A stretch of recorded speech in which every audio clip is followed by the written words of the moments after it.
پاک رب فرماتا ہے سبحان الذی اسرا بعبدہ لیلا من المسجد الحرام الی المسجد الاقصی الذی بارکنا حولہ لنریہ من آیاتنا انہ هو السمیع البصیر۔ سورہ بنی اسرائیل اللہ رب العزت ارشاد فرماتے پاک ہے وہ ذات، پاک ہے وہ ذات جو لے گئی اپنے بندہ خاص کو،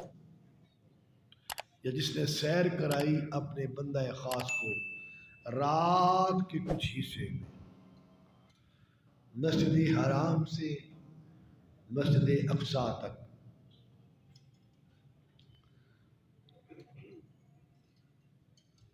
تاکہ وہ مسجد اقصی جس کے گردا گرد ہم نے برکتیں دے رکھی ہیں اور دکھائیں اس کو نشانیاں، بے شک وہ دکھنے والا اور سننے والا ہے۔ معراج کے متعلق مختلف نظریات ہیں،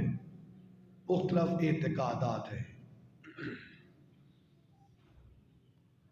لیکن اہل سنت کا نظریہ یہ ہے کہ حضور کو منامی معراج بھی ہوئی ہے، یعنی خواب کے اندر، اور یہ جو معراج ہے جس کا رب نے قرآن میں ذکر فرمایا ہے یہ جسمانی معراج ہے، جسم اور روح کے ساتھ، جسم اور روح کے ساتھ اللہ تعالیٰ نے اپنے حبیب مکرم کو معراج پہ بلایا ہے اور اپنی نشانیوں کو دکھایا ہے۔ رب کی قدرت کاملہ کا اظہار کیسے؟ وہ رب جو قادر و قیوم ہے، جس نے بغیر ستونوں کی آسمان کھڑا کر دیا، بغیر میخوں کے زمین کو قیام بخشا، بغیر کسی وائر کے ستاروں کو روشن کر دیا، اور آسمان پر سورج اور چاند کو چمکا دیا، اور ایک قطرہ آب سے اشرف المخلوقات کو تخلیق کیا ہے۔ اس رب نے خلیل اللہ کے لیے نار کو گلزار کیا ہے، جس نے جناب عیسیٰ کے دم کے اندر ہاتھ، دم کے اندر زندگی کے آثار پیدا کر دیے، جس رب نے موسیٰ کلیم اللہ کے لیے دریائے نیل میں راستے پیدا کر دیے، ان راستوں سے موسیٰ علیہ السلام اور بنی اسرائیل کو پار لگا دیا ہے، فرعون کو غرق کر دیا ہے،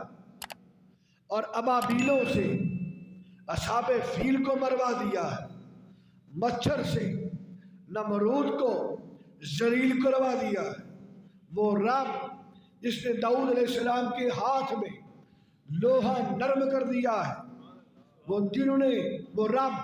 جس نے زبور کی صورت میں داؤد علیہ السلام کو لاحن داؤدی عطا کر دیا ہے، وہ رب جس نے سلیمان علیہ السلام کے تخت کو ہوا میں معلق کر دیا ہے، وہ رب جو کہ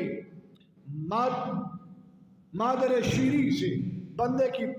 پرورش کرتا ہے، وہ رب ایک ہی زمین سے پھل نکالتا ہے، ایک ہی زمین سے پھول نکالتا ہے، ایک ہی زمین سے کانٹے کو وجود بخشتا ہے۔ اس رب کی قدرتوں کا اظہار اس طرح ہوتا ہے کہ اپنے حبیب کو اپنا قرب عطا فرماتا ہے اور انبیاء سے رتبہ بڑھاتا ہے،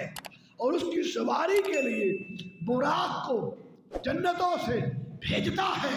اور اس کی عظمت دکھانے کے لیے اس کی امت کو بخشوانے کے لیے، مغفرت فرمانے کے لیے اس کو اپنے قرب میں بلاتا ہے، جنت دکھاتا ہے، جہنم کا مشاہدہ کرواتا ہے، اور کبھی کبھی اقصی کی مسجد میں امام الانبیاء بناتا ہے اور کبھی امام الملائکہ بناتا ہے، اور حتیٰ کہ عرش پر اس کو نالین سمیت بلا کر